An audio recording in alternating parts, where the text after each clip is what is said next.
watching the trailer if you haven't seen it yet. But The Woman King, I believe it comes out September 16th. Yes, that's it. Okay, cool.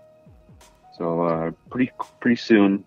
Check it out if you haven't seen the trailer, and then get hyped for that. I don't know.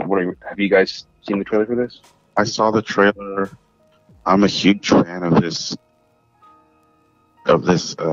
director, Gina Prince Bythewood, who did one of my all-time favorite films, Love and Basketball. She also did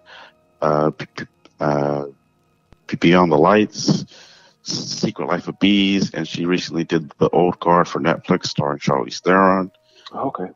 She's one of my favorite directors. I highly recommend seeking out her content because she just is an amazing director. I saw this trailer a few days ago, and it got me fucking pumped. Viola Davis is, in my opinion, the best actress working in movies today.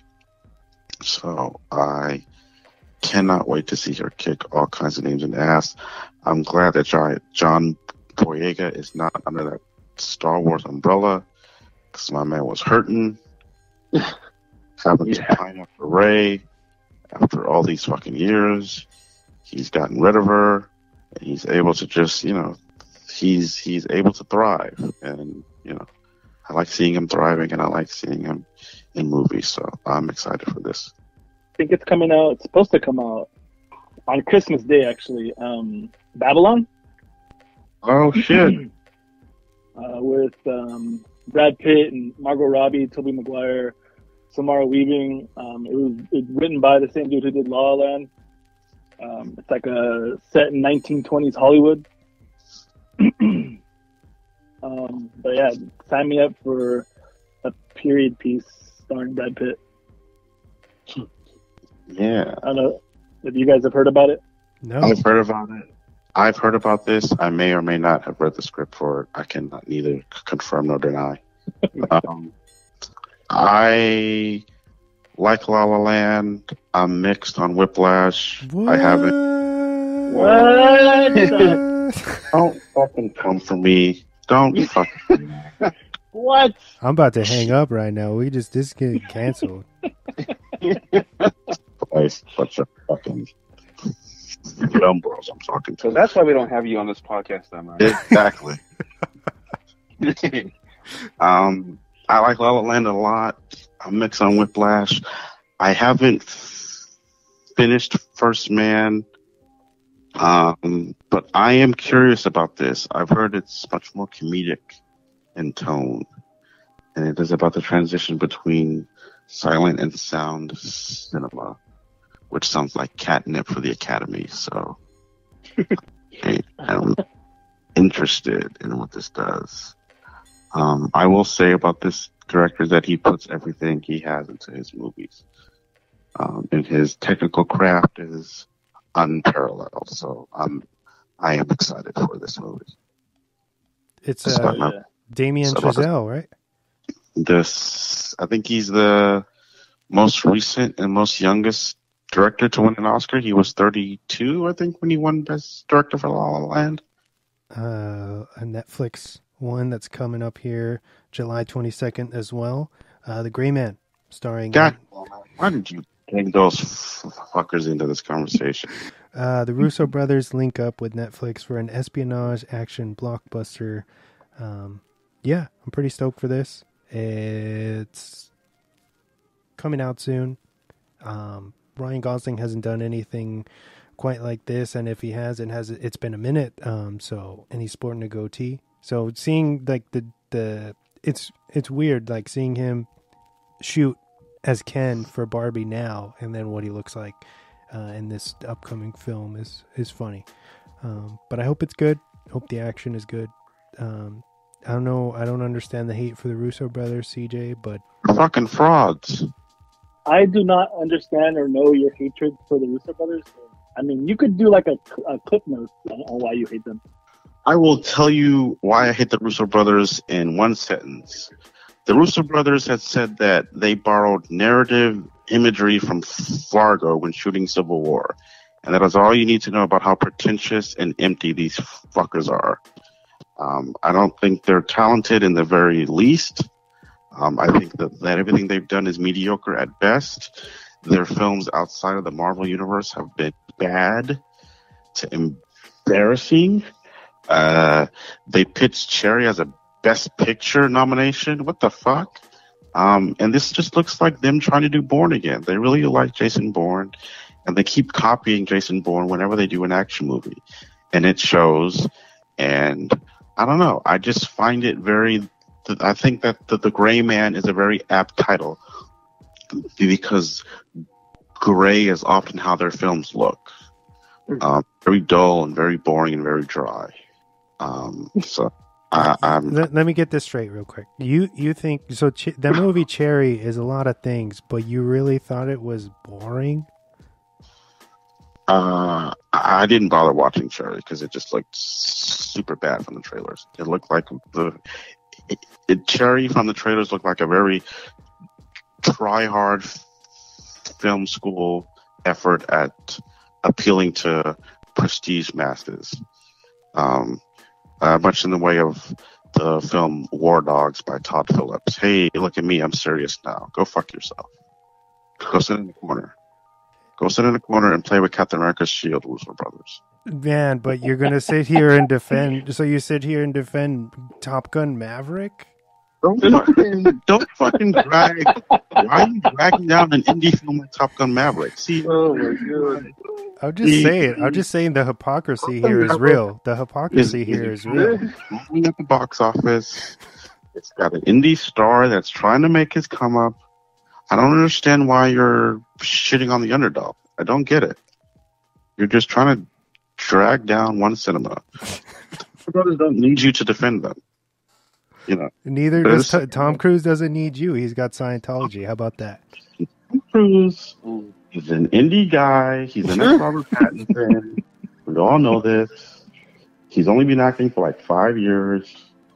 He's just... And the guy's just out here throwing his heart into movies. I don't know why you insist on being this contrarian, Wesley. I don't understand it. It's just not you. The reviews of this movie have come out. They're not good. For The Gray Man? Yes, okay. Yes. They came out today, actually, and all the reviews I've read have said the same thing. But, you know, I'm very interested in this Netflix blockbuster period that they're in because they can't seem to get it right. But, you know, I'm happy for you guys. If you guys end up loving this movie, I will be happy for you because it will be another checkbox win for the mediocre, talented Russo brothers who are hacks and frauds and need to go back to TV where they belong.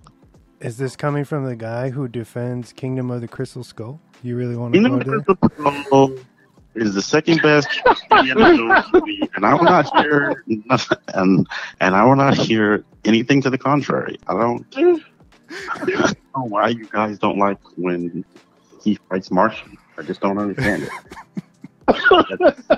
That's Shia LaBeouf is going to come back in the fifth one, and you're all going to be mad. But about what a genius film the fourth film was.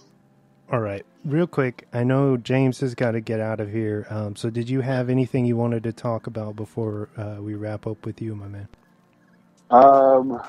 One thing, I have two questions, or one movie focus that I'd want to go on, and one question for everybody. Who here is even excited for the second Avatar film?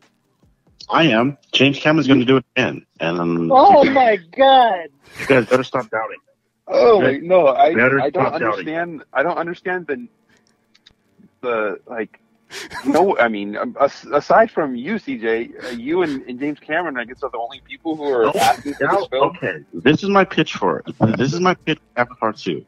And I'm being sincere when I say that. This is my pitch. We already have we have a pitch for it. It's already been made. There's no pitch. This is my pitch for Avatar 2? Can I give you my genuine pitch? Okay. Yeah, just replay the trailer that we've seen already. Can I give you my pitch for why this movie is going to be great? Please. Okay. Name the best sequels in cinema history. This man has made 2 of them, Aliens and Terminator 2. Okay? Aliens and Terminator 2 are 2 of the best sequels in cinema history. This man is the king of sequels. Number 2, every time people bet against this man, he pulls his dick out on the table, and you have to admit, you know what? He's got a pretty big penis. If you look at Titanic and Avatar, both movies with troubled production history, and everybody was like, these movies are going to tank. They're fucking horrible ideas. And look, they're 2 of the highest grossing and most critically acclaimed films of all time. This man is going to do it again, and he's going to put you all to shame, even if it looks like it's just going to be a live-action remake of Tarzan. Who gives a fuck? James Cameron is going to do it again. Night. So, my only question is, who asked for it? I mean, James Cameron. Yeah. So we have it on record. We have it on record. You saying that you think Avatar is going to be the franchise that Terminator and Alien. It's going to be the Empire Strikes Back of the Avatar franchise. Yeah. Oh my God. And the Avatar. And No one asked for that fucking Dancing with Wolves and fucking space that took 10 years to fucking make. Get that shit out of here. Why are you guys? You guys are coming for these indie films. with that, CJ and Wes and Ryan, I will just step out and oh man, that's all right. I can't. But I guess I'll be signing off here and leave you guys to it, and have a good night. Yeah, thanks. Sure. Have a good night. All right, James. Later, CJ. Later, Ryan. See you, Wes. All right, we'll see you, or we'll talk to you next week. Yeah, let me know what's going on. All right. Let's do a controversial filmmaker. The Glass Onion, the sequel to Knives Out, by Rian Johnson, who the nerds have turned against because he made a great Star Wars movie called The Last Jedi. The best Star Wars movie it's the best Star Wars movie to come out in the last 40 years. But you nerds aren't ready to. But you nerds have this issue.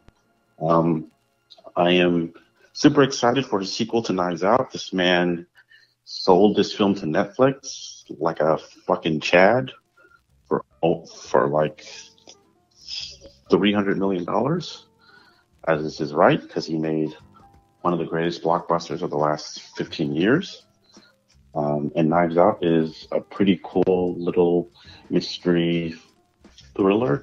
And let me just read you guys the list of names on this cast. Can I just read them off, Wesley? Yeah, please, go ahead. Daniel Craig, Edward Norton, Dave Bautista, Janelle Monáe, Catherine Hahn, Leslie Odom Jr., Jessica Henwick, Madeline Klein, Kate Hudson, and Ethan Hawke. And if you are contemplating on whether or not you should see this movie, I advise you to stay home and watch, I don't know, a fucking Marvel movie, or go watch, I don't know, the SpongeBob SquarePants movie. I don't fucking know. The Force Awakens. Yeah, it's a good movie. This movie, I am so excited for this movie. I cannot contain it. I have grown to become a fan of Rian Johnson since Looper.